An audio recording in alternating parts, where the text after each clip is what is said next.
ball scarcely past square leg. So this is a victory. Victory to the Australians by 8 wickets. He's got it! Got it! Oh, he's got 2! Nothing good! He's done it. He's done excellent. Oh, it's broken the ball!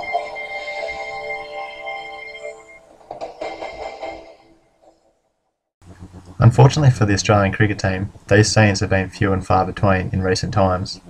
Hello, I'm Brendan Duffy. Welcome to my presentation about the revival of Australian cricket.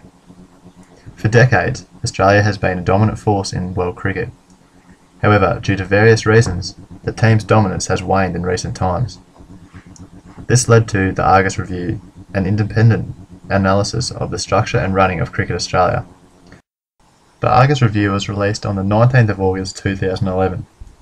This topic was chosen for two reasons. Firstly, I'm an avid cricket follower and have a large interest in the game.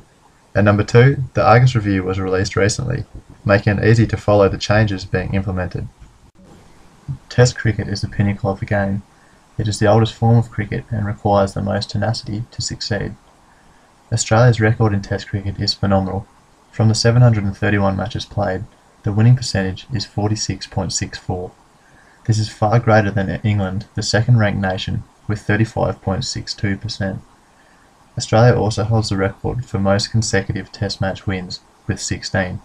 This has been achieved twice. 2020 cricket is the latest form of the game. In the short history of this game, Australia has not achieved any significant success. Australia's success in one-day cricket, on the other hand, is quite remarkable, having already won 4 World Cups, 3 of which were in a row. Australia currently sits on top of the world rankings in this form of the game. The retirements of a number of key players in 2007 left major gaps in the Australian setup. From here, poor performances, or quite simply, performances not up to the usual Australian standard, became more frequent. An embarrassing 3-1 thrashing from England on home soil last summer prompted action to take place. Thus, the Argus Review ensued.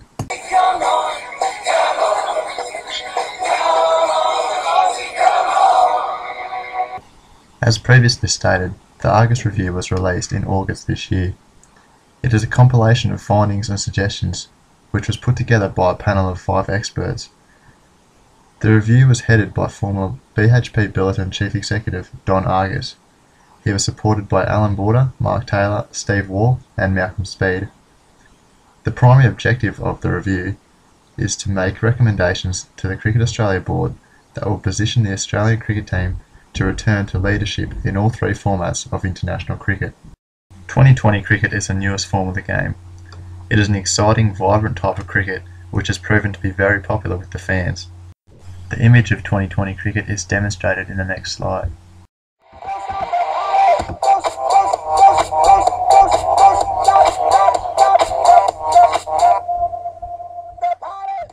Due to the immense popularity of 2020 cricket, countries like India and now Australia have developed a 2020 tournament where each team can be privately owned.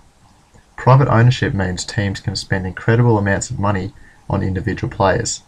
This is highlighted in the Indian Premier League, where some players easily earn over $500,000 for roughly 6 weeks' work per year. The issue in Australia, however, is in fact the private ownership of teams in the Big Bash League, or BBL. The BBL is the new Australian T20 competition, which begins in December this year. The Argus Review realises private ownership is a threat to the future success of Australian cricket. As mentioned in the review, private owners will not have the same objectives as Cricket Australia, so introducing them to the Australian cricket system risks compromising the achievements of Cricket Australia's goals. For example, private owners have a strong incentive to expand the Big Bash regardless of its impact on international or state cricket. This may compromise our goal of being number 1 in Test cricket. In a bid to curb this issue, potential owners of the BBL teams are limited to purchasing 49% of the franchise. Although this ensures the future of cricket in this country is still in the hands of Cricket Australia, it also means many corporate tycoons who are most likely to invest in this concept are unwilling to spend their money as they would not have the controlling stake. Sponsorships or endorsements are imperative for players, teams, and even governing bodies. For some players, endorsements boost a relatively low salary, while for others, their already substantial paycheck is simply supplemented to become even greater. An example of this is Shane Watson. He is currently Australia's primary all-rounder in all three forms of the game. Earlier this year, Watson's contract was estimated at around $2 million. However, many endorsement and sponsorship deals meant that he is in fact expected to earn close to $5 million. It is not just the players that benefit from sponsorship. Cricket itself, like most other sports, is also reliant upon financial backing from big companies. The CEO of Cricket Australia, James Sutherland, recognises this with the following statement from 2005 about major sponsor of the time, Travelex. Success at the 2007 World Cup, and overseas tours in general, relies on many factors, and one of the principal factors behind Australia's success abroad in recent times is its partnership with Travelex, who is a wonderful sponsor of Australian cricket. So how does the Argus Review fit in with sponsorship? Well, the primary goal of the review, as I've mentioned previously, is to return Australia to the top of world cricket again. If this goal is fully recognised and Australia does reclaim the title of the #1 ranked Test nation in the world, it is almost guaranteed that public interest in the team will increase. Of course, lack of interest in the Australian cricket team is unlikely to ever happen. But as an article from Kira Communications in 2007 states, as a team becomes more successful, they become more popular. From here they are exposed to a wider audience, which makes a company more inclined to sponsor the team, as they know their brand will be well represented and distributed to a large market, a market which the company may not be able to reach themselves. It is for this reason that the success of the Argus Review may also lead to long-term sponsors coming on board, offering deals which are much more lucrative than during the times of poor on-field performance. Government funding is also important to the continued development of cricket in this country. Cricket Australia received $17.5 million from the federal government in 2010.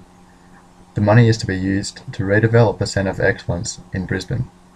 The Centre of Excellence is a major step in turning Australia's talented young cricketers into world-class players.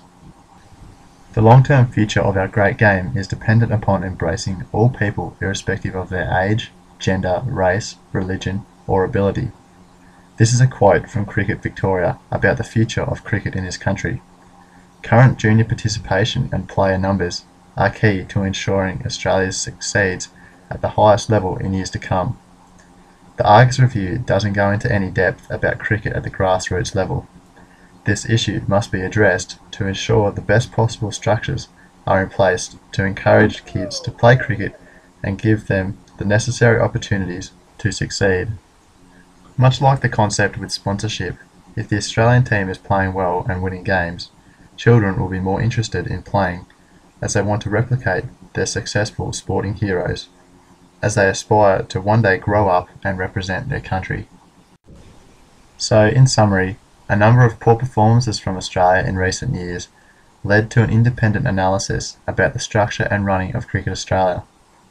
Don Argus and his panel released the Argus Review in August of this year. The Argus Review includes suggestions and strategies to improve the current situation of Australian cricket. Cricket has never traditionally been a high-paying sport. Now that 2020 cricket has been introduced, however, players are capable of earning mammoth amounts of money.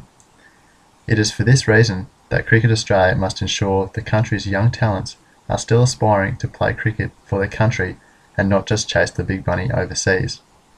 In addition to the issues surrounding 2020 cricket, Cricket Australia is limiting ownership of the new Big Bash League teams to 49% to ensure they still have control over the direction of cricket in Australia.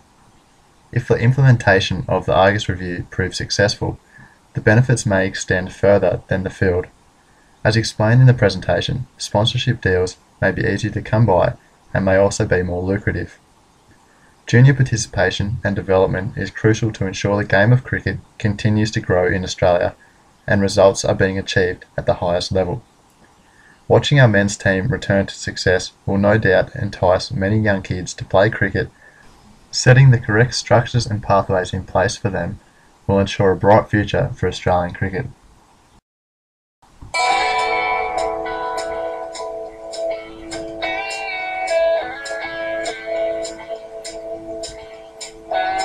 It's been a long time coming, silence all that drumming, show them that it wasn't just a dream. Beating all the rest, you know, proving they're the best, you know, the greatest team to wear the baggy green.